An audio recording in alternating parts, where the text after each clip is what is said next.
My name is Rael Holt, and I want to tell you something about tests. A test measures what you design it to measure. Nothing more. Nothing less. The problem with most tests is that the person designing them already has an idea of what a good result looks like, and that idea shapes every question, every metric, every threshold they choose to use. If your idea is wrong to begin with, your test will confirm it every time, and you will never know what you missed. Commander Val Dorne had been designing tests for 22 years. She was the senior evaluation officer for the Ketherine Deep Space Operations Authority, which meant that every crew posted to every long-range station in the outer Ketherine zone passed through her assessment program before they were cleared for deployment. She was extraordinarily good at her job. Her assessments had a documented accuracy rate of 94% for predicting crew performance over a 12-month deployment period. She was precise and thorough and completely confident in her methodology, which she had refined over 2 decades of careful observation. She had also, in 22 years, never assessed a human crew member. I was the first. I had been assigned to Station Varath 7 under a joint Outer Belt cooperation agreement between the Kethiran Authority and the Human Outer Colonies, which was new and political and clearly made several people in the chain of command uncomfortable in ways they were too professional to say out loud. Commander Val Dorne was not uncomfortable. She was curious, which was more dangerous. She told me on the first morning that I would undergo the standard assessment program, the same program every crew member completed. No adjustments, no modifications. She said she expected honesty and full effort from me, regardless of outcome.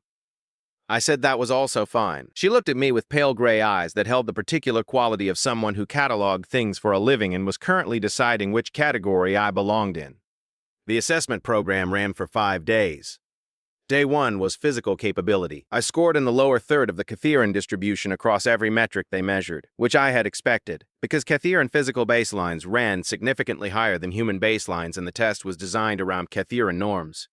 Day 2 was sensory acuity. I scored below average on visual range, hearing frequency, and atmospheric sensitivity, all of which were tests designed around Kethiran sensory capabilities that humans simply did not share. Day 3 was cognitive processing speed, measured by a standardized test that had been developed for Kethiran neural architecture.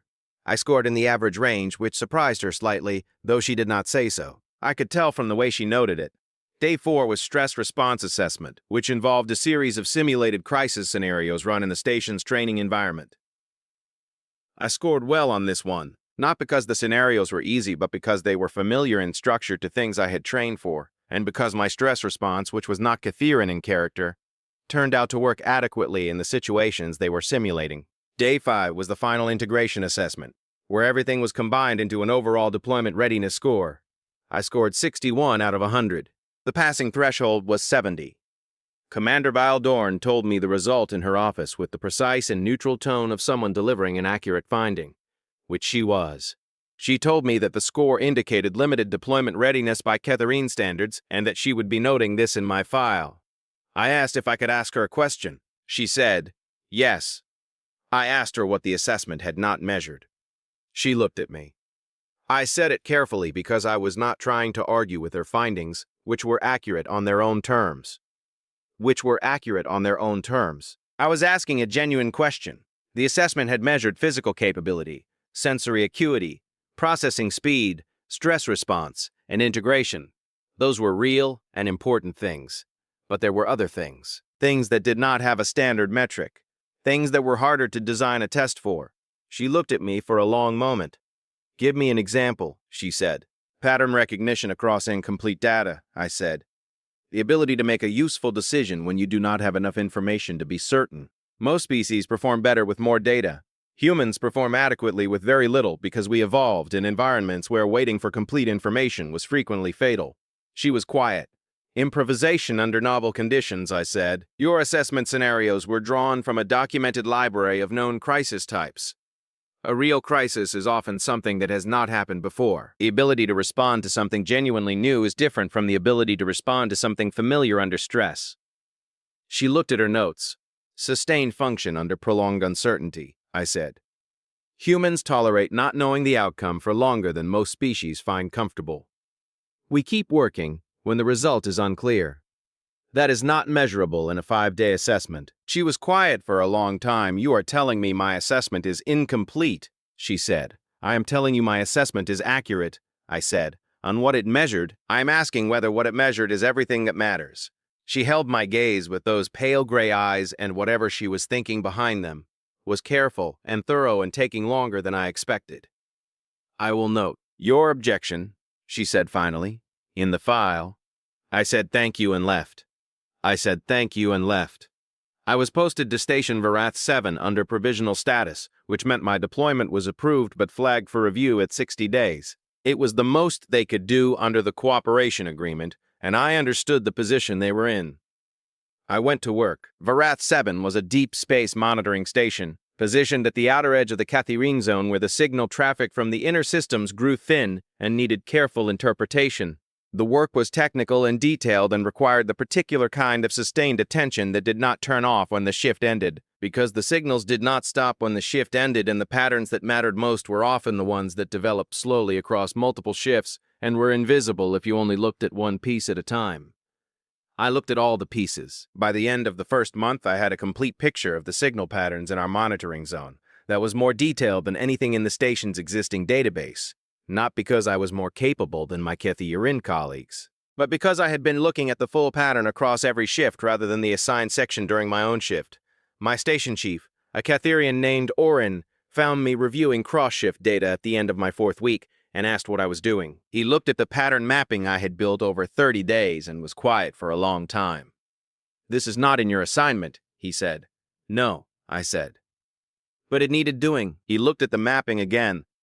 "This shows a signal variance pattern in Sector 9 that our automated monitoring has not flagged," he said. "Yes," I said. "The variance is within tolerance on any individual reading. It is only visible across 30 days of combined data." "What does it indicate?" he sighed. "I am not certain," I said. "That is why I have been documenting it. Something is generating a low-level interference pattern in Sector 9 that was not present in the historical records from 6 months ago. It could be natural drift in the stellar environment. It could be something else." Orin looked at the data for a long time. "Something else," he said slowly. "I wanted more data before I filed a report," I said. "I wanted to be sure I was seeing a real pattern and not constructing one from incomplete information." "How much more data do you need?" he said. 3 more days, I said. "The pattern has a cycle. In 3 days it will either confirm or contradict what I am seeing." He nodded once and walked away, and I went back to watching. 3 days later, the pattern confirmed. The interference was not natural drift. It was structured, repeating at intervals that matched the operational signature of a type of sensor array that the Cathiaran Authority had been tracking in connection with a faction operating outside the authorized outer belt zones. I filed the report. What happened after that was not something I was part of directly. It moved up through the command structure quickly and came back down as a coordinated response that involved 3 patrol vessels and a monitoring blackout, and a series of events that Orin told me about afterward in the careful language of someone summarizing classified information to the minimum necessary degree. What he told me was that the pattern I had found had given the Authority a 30-day advance window on something they had not known was developing, and that the window had made a significant difference to the outcome. He told me this in the same office where he had found me, reviewing cross-shift data 4 weeks earlier. And he stood with his hands behind his back and looked at me with Ketharan eyes that were doing serious behind his back and looked at me with Ketharan eyes that were doing serious mind. "Orc, 30 days of data," he said. "Cross-shift. Outside your assignment, on your own time, the pattern was there." I said. I was looking at the right level to see it. "Why were you looking at that level?" he said. "Because I had looked at every other level first," I said. "When everything in my assigned section was understood, I started looking at the wider picture. It seemed like the useful next thing to do." He was quiet for a moment. "Commander Valdorn's assessment," he said. 61 out of 100. "Yes," I said.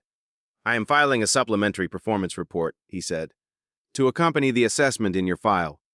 "That is not necessary," I said. "It is accurate," he said. "Those are different things." He walked to the door and stopped. "The things you told her," he said, "in her office.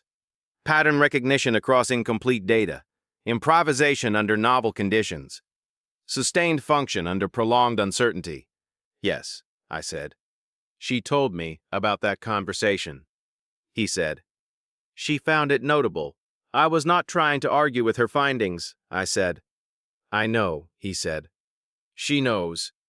He paused, She has been reviewing her assessment methodology. He left.